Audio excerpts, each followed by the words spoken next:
দুনিয়ার ব্যাপারে বুঝেন, আরো দেখেন, আরো ভাবেন, একজন একজন করে ভাবেন।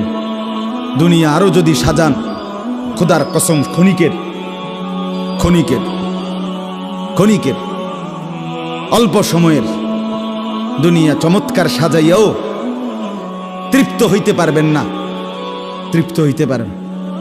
এবছর চমৎকার রং দিছেন বিল্ডিংয়ে, 2 বছরের মাথাত বিভিন্ন খান দিয়া চামড়া উঠিয়া এটা আবার যেই সেই, ঠিক কিনা বলেন?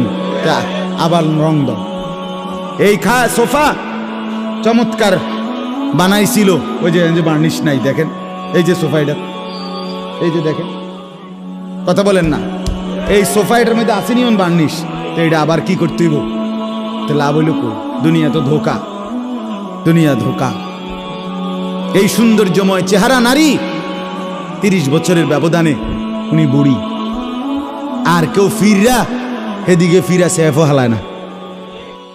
আজ যেই যুবতী, যেই বেহায়া নারী, বেপর্দা মহিলা বাজারে বাজারে ঘুরতো, যৌবন, আরে সেটা তার সম্পদ না, তারটা হইলে তো নিজের হইলে তো সে কখনোই বুড়া হইতো না। আল্লাহ তাআলা বলছে, আমি যখন যৌবন শেষ করে দিলাম, তো এখন আর কোন পুরুষ তার দিকে ফিররা থুতুও বালায় না। দুনিয়া এক অবস্থায় থাকে না, এক হালাতে থাকে না বাপ। এজন্য ছেলেদেরকেও বলি, বাপ জিন্দেগি সুন্দর করো। তোমার এই হাসি থাকবে না, তোমার এই সুস্থ সুন্দর সুঠাম দেহ থাকবে না। আন্তরিকতা নিয়ে শুনলে, নিজের ভিতরে নেক মানসিকতা যদি থাকে, গ্রহণ করার মানসিকতা, তাহলে অল্প কথা তো ফায়দা হয়। আর গ্রহণ করার মানসিকতা না থাকলেও 50 বছর শুনলেও গুনার অভ্যাস ছুটে না। দেখেন না, 70 বছরের বুড়া মানুষ চা দোকানে টেলিভিশন দেখে, তাহলে এত বড় বুড়ো মানুষ, মুরব্বী, উনি এখনো যদি বিড়ি খায়, সিগারেট খায়, এখনো যদি চা দোকানে টেলিভিশন দেখে, তো ওনার এই মন্দ অভ্যাস, বদ অভ্যাস কত বছর পরে ছুটবে? উনি আরো কয়শো বছর বাঁচলে গিয়া বুঝবে এটা গুনাহ। আর ওনার আর মেয়াদ আছে কি? এই জন্য বললাম, আপনি খবর নিলে দেখবেন 30 বছর মসজিদে আসা যাওয়া করে ঠিকই, কিন্তু যথাযথ আন্তরিকতা, দিলের মধ্যে আখেরাতের কোনো মানসিকতাই নাই, নিজেকে বদলানোর অনুভূতিই নাই, ফিকিরে নাই, সোজা কথা। পরকাল বলতে কিছু, এখন যা আছি তাই, এখন সুখে থাকলে সুখী দুনিয়া, এখন দুঃখে থাকলে দুঃখী। জিফুত যদি ঠিকমতো খানা খাদ্য খাওয়ায় খুশি, ঠিকমতো খানা খাদ্য নাই দুঃখী। মানে দুনিয়া পেলে খুশি, দুনিয়া না পেলে দুঃখী। লাভ লোকসান, আয় ব্যয়, হিসাব কিতাব, সুখ আনন্দ, দুঃখ বেদনা, হাসি কান্না, আবেগ অনুভূতি, সবটাই শুধুই দুনিয়াকে কেন্দ্র। এখানে কি পেলাম? এখন কি পেলাম? এখন কি পেলাম? ইনহিয়া ইল্লা হায়াতুনা দুনিয়া নামুতু ওয়া নাহইয়া। আল্লাহ তাআলা বলেন, নাফরমান আর পাপীদের জীবন কেমন হয়? কোরআনে আল্লাহ বলছেন, তাদের অবস্থা হয় এমন যে তারা বলে জীবন কেবলই দুনিয়াটা, আর কোথাও জীবন নেই, আর কিছু নেই। নামুতু ওয়া নাহইয়া, এখানেই মরবো, এখানেই বাঁচবো। ওমা নাহনু বিমাবউসিন। আল্লাহ বলেন, নাফরমানদের দিলের মধ্যে এই বিশ্বাস যে আমাদেরকে পুনরায় কোথাও উঠানো হবে না। আল্লাহ যে বলছেন হাসরের ময়দানে তোমাদেরকে উঠানো হবে, সুম্মা ইন্নাকুম ইয়াউমাল কিয়ামাতি তুবআসুন। আল্লাহ তাআলা বলেন, তোমাদের প্রত্যেককে কিয়ামতের দিন হাসরের মাঠে তোলা হবে। আল্লাহ বলেন, বেঈমানের দিলে এটা থাকে না। তার কথা হলো প্রাপ্তি অপ্রাপ্তি, লাভ লোকসান, ভালো মন্দ, হাসি আনন্দ, দুনিয়া। ছেলে বিদেশ থেকে টাকা পাঠাইতেছে, খুশি। ছেলে বিদেশ থেকে টাকা টুকা ঠিক মতো দেয় না বা কামাই রোজগারি কম, জিজ্ঞাসা করবেন কেমন আছেন, কি এর বালা, আমরা আর বালা কি, হ্যাঁ কি সমস্যা কি তা চাচা, এ ফোলাগারে কত ঋণ ফিন কইরা সুদে টাকা নিয়া কিস্তিতে টাকা লইয়া বিদেশ পাঠাইছি, তেয়ন টাকা পয়সা পাঠায় না, আর বালা কি, তাহলে উনি দুঃখী কেন, টাকা নাই,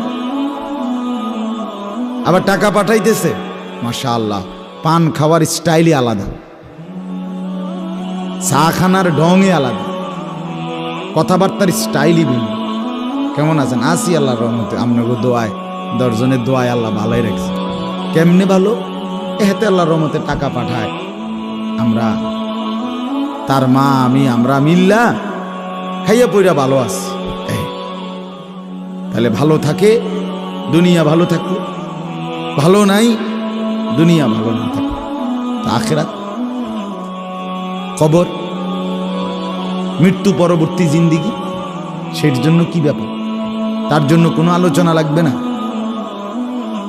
এর জন্য কোনো কথা নাই, তাইলে কারো মধ্যে এই আলোচনা নেই, স্বামী স্ত্রী পরস্পরের আলোচনা, এই ঘর সংসার বাজার, খাট ফার্নিচার পালং সোফা, হ্যাঁ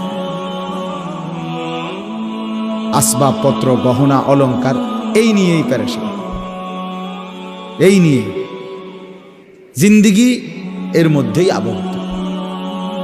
তো আখিরাত তাহলে কার জন্য, পরকাল কার জন্য? আমরা মুসলমান, আমরাই যদি পরকাল না চিনি না বুঝি, আমাদের উচ্চারণে আমাদের অনুভূতিতে আমাদের আচরণে আমাদের কথাবার্তা উঠা বসার মধ্যেই যদি পরকালের কোনো নমুনা দেখা না যায়, তো হিন্দু বৌদ্ধদের মধ্যেই দেখা যাবে। কথা উত্তর দেন। কবর হাসর আখেরাতের চিহ্ন ভেসে ওঠার কথা চালচলনে মুসলমানদের মধ্যে না কাফেরদের মধ্যে? মুসলমানদের মধ্যে। কথা তো ছিলই, আল্লাহর প্রিয় বান্দারা, অসংখ্য আল্লাহর নেক বান্দাদের জীবনে আছে, রাত্রিতে ঘুমাইতেন না, জিজ্ঞেস করতে কেন ঘুমান, বলছে জাহান্নামের ভয় ঘুমাতে দেয়, কবরের ভয় ঘুমাইতে দেয়।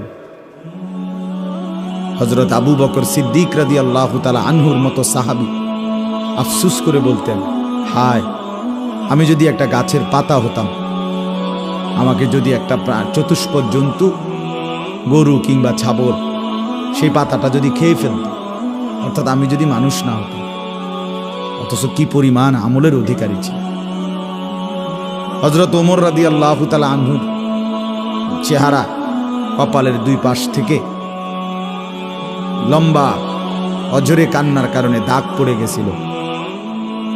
হযরত ওমর রাদিয়াল্লাহু তাআলা আনহুর ইন্তেকালের মুহূর্তে হযরত আব্দুল্লাহ ইবনে আব্বাস সাহাবী, তিনি বলছিলেন, আপনাকে আল্লাহ তাআলা অনেক মর্যাদা দিয়েছেন, আপনি 10.5 বছর মুসলমানদের খলিফা ছিলেন, আপনার মাধ্যমে আল্লাহ তাআলা দিক দিগন্ত মুসলমানদের বিজয় দান করছেন, কত রাজ্য কত এলাকা আপনার এই 10 বছরে বিজয় হয়েছে, আপনার অনেক সম্মান অনেক মর্যাদা অনেক গুণ অনেক বৈশিষ্ট্য। হযরত ওমর রাদিয়াল্লাহু তাআলা আনহু কিতাবের মধ্যে আছে, উনি চোখের পানি ফেলে বললেন আব্দুল্লাহ ইবনে আব্বাসকে, শোনো, আমি আল্লাহ তাআলার কাছে এতটুকু আশা করি শুধু যে আল্লাহ আমার জীবনের যা নেকি আর আমার জীবনের যা গুনাহ, কমপক্ষে আমার নেকিগুলো যেন আমার গুনার মোকাবেলায় বরাবর হয়, অর্থাৎ এতটুকু নেকি যেন কমপক্ষে হয় যে গুনাহগুলোকে মোচন করে দেয়, নেকিগুলো দিয়া গুনাহগুলো যেন মিটে বরাবর হয়, এর দূরে যদি হয় তো আমি আল্লাহর কাছে সন্তুষ্ট নিজেকে মনে করি, আমার এর দূরে সারব। অর্থাৎ নিজের এই বিপুল পরিমাণ নেক আমলকে কিছুই মনে করেন, সামান্য। তা আমাদের পুঁজি কোথায়? আমাদের এই শুক্রবারের শুধু সপ্তাহে একদিনের জুমার নামাজ, এটাই আমাদেরকে জান্নাত এনে দিবে, ঠিক না? হ্যাঁ, মাঝে মধ্যে গরিব দুঃখীকে 2 টাকা 5 টাকা দিলে এতে আমাদের বেহেশত চলে আসবে, ঠিক না? তো বলেন, এজন্য বললাম